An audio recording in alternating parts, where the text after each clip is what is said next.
Okay, I've got a little after 6 o'clock, so let's go ahead and call the meeting to order. Before we get started, just want to remind everybody of our mission statement, which is improving lives by supporting choices of people through community partnerships and quality service. Andrew, can we have a roll call, please? Andrew Bean, Hunter Robinson, Here. William Sherman, Dan Reynolds, Here. Randy Urick, here, Bailey Butler, Katie Guba, here. And just a reminder to everybody, as we conduct our business, the meeting is being recorded and we are live on YouTube. YouTube? Okay. Good note, YouTube or Facebook. Any guests other than the guys on each one, on my left and my right? Okay. No. And you brought cake. Okay. Public comments, assume we don't have any. Approval of minutes. Everybody should have received the minutes in email ahead of time. We've got them in front of us. Any statements or anything on minutes? Not need a motion to have them approved. I'll make a motion. Katie, 100 seconds. Any further discussion? All in favor signify by saying aye. Aye. All opposed, same sign. Motion passed.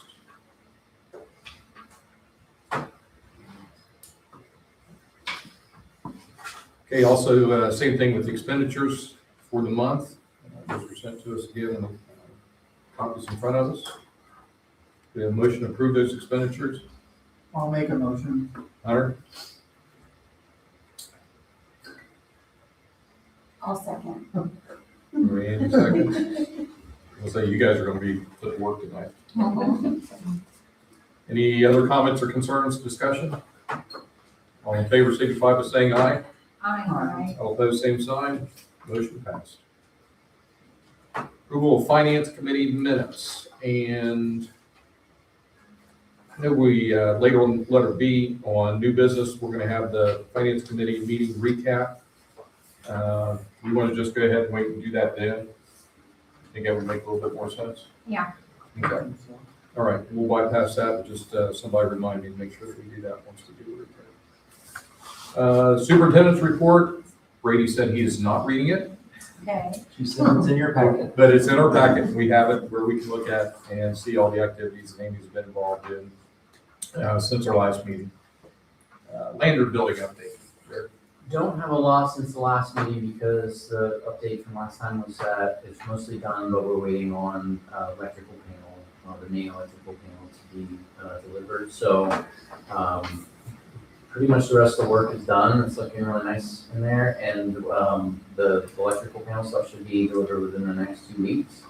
So hopefully, thinking that even before the next board meeting, we'll be communicating with you that phase 1 renovation project is done. Nice. And I've seen where a couple other organizations have meetings there, some of our organizations have taken use of the building, taking advantage So of it. that'll be really starting up in earnest after, we are able to use the full building. Nice. Glad to hear that. Any other questions on the building for Jared or anything? Okay. New business, Special Olympics Projects Director Coordinator, Courtney Davis, is that the contract? Yep. Great. She, Amy's asking for a 3-year for Courtney, Special Olympics, Special Projects Director. Okay, I would require executive approval. Any discussion or any concerns on that? Okay, not we need a motion to approve. Hunter quickly throws his hand up on that one. We have a second? I'll second. Randy? Any further discussion? All in favor signify by saying aye. Aye. All opposed, same sign. Motion passed. Finance Committee meeting recap and recommendations for the 2027 initial budget. And we had that meeting with Jared. Myself and Katie were there. And Katie, you said you were going to be able to give us a little bit of a recap of that or a rundown? Yes, I made notes, so I was prepared for this meeting. We went over the 2027 initial budget that Jared prepared. Just some things to note, and I know we have copies in our packet. There's a cost of living increase for salaries, that we were budgeting at 3% for 2027. There's the original date that we are anticipating to do a targeted levy request has moved further into the future towards 2028 at this point in time. That's always subject to change. And then the salaries expense will come down some for 2027 because there's been an extra pay period in the current year. Those are the highlights I've kind of notated. And Jared, if you want to cover anything I missed. I'll just add that the reason for moving the targeted levy request projection out to 2028 is, we're targeting about the 30% range for cash carryover at the end of the year, and that's the amount of cash that you have against the total expense budget for the following year. So how far could you get through the year without any additional revenue? And when we did this last year in May, I had projected for the end of 2025 67% cash carryover. And when I plugged actuals from 2025 in at the end of the year, it ended up being 76%. So that is taking that cash carryover up and projecting out into the future to not really reach into 30% territory until 2028. So that's why we're pushing that out. I think the longer we can wait on the levy, the better, to show that we're being more fiscally responsible. And with the climate being the way it is now, with levies and property tax and everything, I'd say the longer we can wait, the better. So it's good that we've got that cushion there. Yeah. So, Good job, Jared. yes.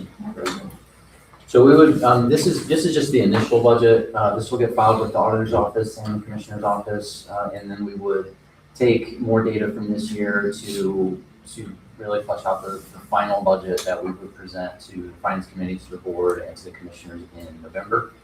So that's when we're just approving initial budget right now, but the 3% cost of living, since we're on a school year change, this would actually be approved for the changes that we do this August. Any other questions or comments with Jared? So we just need to make a motion to approve it. To approve both the cost of living 3% and the initial budget for 2027. Okay, I'll make a motion for that. You have a second? Do you want me to have it? Whoever's turn it is. I'll second. Okay. And that is for the cost of living and the initial budget. Both of those in one motion. Correct. All in favor signify by saying aye. Aye. All opposed, same sign. Motion passed. And then also back up to our approval of finance committee minutes. Those were again included in the packet, and we've pretty much got those minutes. That's what Katie just read to you. So we have a motion to approve those. I'll make a motion. Okay. Second, I'll second. Katie. Any other discussion? All in favor signify by saying aye. Aye. All opposed, same sign. Motion passed. Okay, moving down to new business, letter C, privacy and security program policy. Jared said that's about 126 pages. He's going to read all those to us right now. Will you give us the? I am actually, no. So Andrea sent this out earlier, but I had an overview to explain why we're doing this right now. And I know that you got it a little bit ago, probably didn't have enough time to look over it. So I'm going to read through this for the record for the meeting. Ohio House Bill 96 is a state budget bill that added new cybersecurity requirements for Ohio political subdivisions, now codified mainly in Ohio Revised Code 9.64. Its purpose is to make local public entities better prepared to prevent, detect, report, and recover from cybersecurity incidents and ransomware attacks. The Ohio auditor explains that local governments are frequent targets because of limited cybersecurity budgets, older systems, and the amount of public data they maintain. For a county board of DD, the key practical requirement is to adopt and maintain a cybersecurity program designed to safeguard the agency's data, IT systems, and technology resources for availability, confidentiality, and integrity. The program should be consistent with generally accepted cybersecurity practices, such as they call it NIST, National Institute of Standards and Technology, Cybersecurity Framework, or CIS best practices, and NIST is widely considered the standard. House Bill 96 also creates specific incident reporting and ransomware rules. Cybersecurity incidents must be reported to the Ohio Division of Homeland Security as soon as possible and no later than 7 days after discovery, and to the auditor of state as soon as possible and no later than 30 days after discovery. A political subdivision generally may not pay or comply with a ransom demand unless its legislative authority first approves that action by resolution or ordinance explaining why payment is in the entity's best interest. And we have been contracting with Eagle Consulting Partners for this project, as they are a well-known leader within the state regarding HIPAA training amongst county boards of PD, while they also offer cybersecurity protection and compliance services. While the cybersecurity program itself must be kept confidential, we must seek a board resolution by June 30th of this year, which adopts the privacy and cybersecurity program and acknowledges that the board will not pay any ransomware payment without explicit board approval, and to specifically state why the payment is in the best interest of the agency. So the one-page document that we have titled Ross County Board of ED Privacy and Cybersecurity Program Policy, that is the general acknowledgement of the establishment of the cybersecurity program, and it also provides for the ransomware requirements that they're asking for. So that is the first item that asking the board to consider to comply with this new law.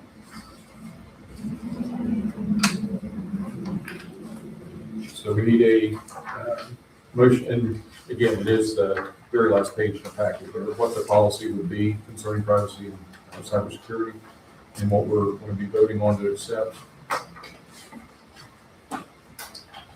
Give everybody a chance to just kind of eyeball that a little bit more before we take any action. Do you need a vote tonight, Jared, or? What's that? I know Amy had mentioned potentially a special meeting. Yeah, there's some other policies that Amy was considering putting before the board before July. It's kind of tough having the last board meeting of the state fiscal year being in May, which, a month and a half before the state fiscal year ends, so which is when they set the deadline for this. So if the board were to want to consider both policies here or the large document, with the other policies, give it some time to look over, that'd be fine with me. But I was just trying to get this in before the last scheduled board meeting before that deadline. And I would assume this is pretty standard, is what they're recommending that all county boards accept? Yes. Okay. Yeah.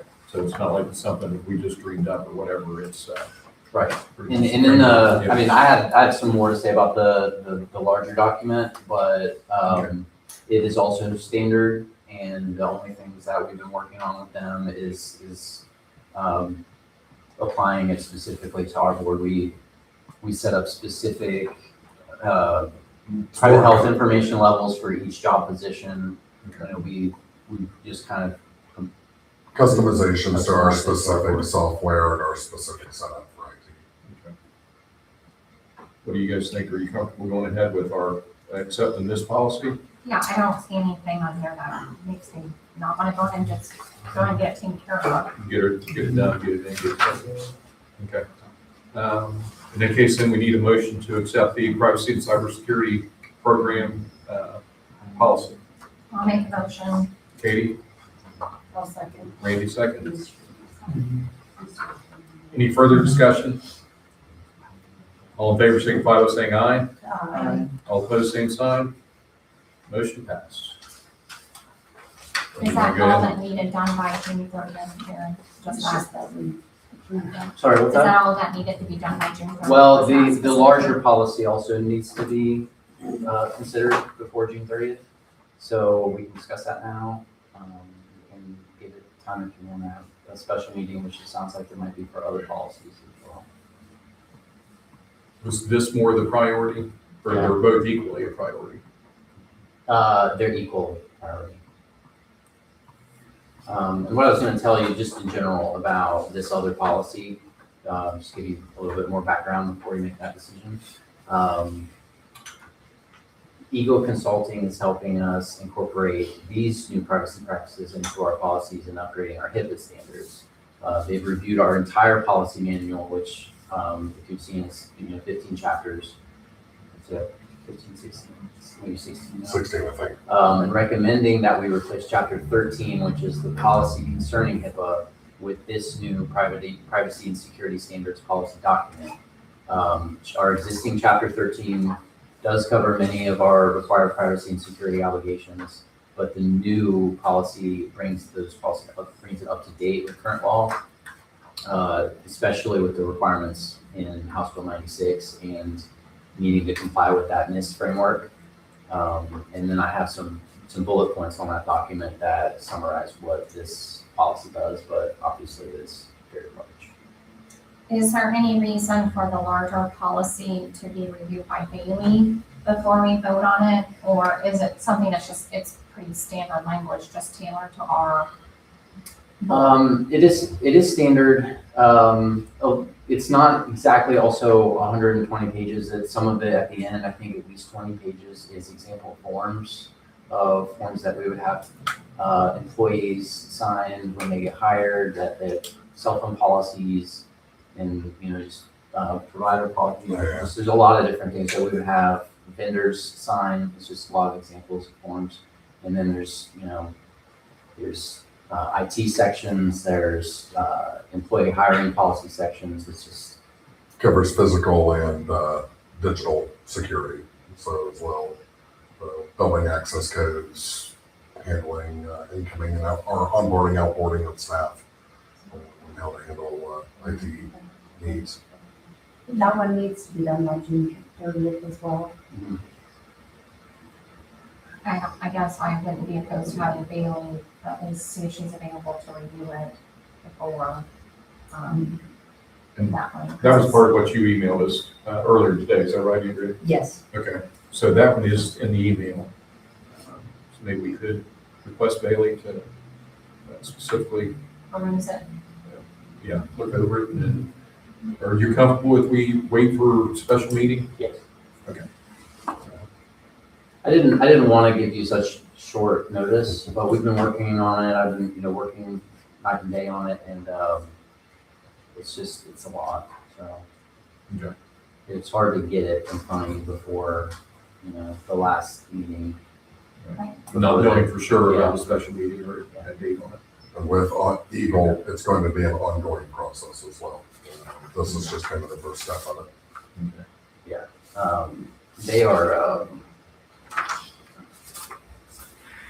they're doing security risk assessment for us, for our entire organization, physical and digital, as Justin said. They're doing quarterly risk management. They're gonna help with privacy and security policy training. And they're gonna have a training portal available for us so that we can upgrade our employee training for HIPAA standards. We're gonna have new hires and an annual training available to them through that portal. That makes sense. Well, then we'll just go ahead, and that'll give all of us time to look at it too, as well as making sure that we tell Bailey, hey, take a look at this, and it looks like we're going to be having a special meeting at some point in June. And she's on the policy committee anyway, Bailey is part of all of that, so she would be Perfect. good. Yeah. So, okay. If you're comfortable with that, then that's what we'll do. Okay. Also, considering the amount of IT terminology in there, if you need any explanations of anything, what you're looking at, feel free to get in touch with me. Perfect. Thank you, Justin. Okay, do we have any additional new business to come before the board? Anybody knows of? Okay, if not, then we need a motion to go into executive session. I'll make a motion. Katie? I'll second. No seconds.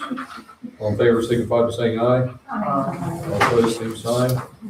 Motion passed. We don't plan on conducting any business after executive session, so it's a nice evening. Get out of here. Thank you. Yeah.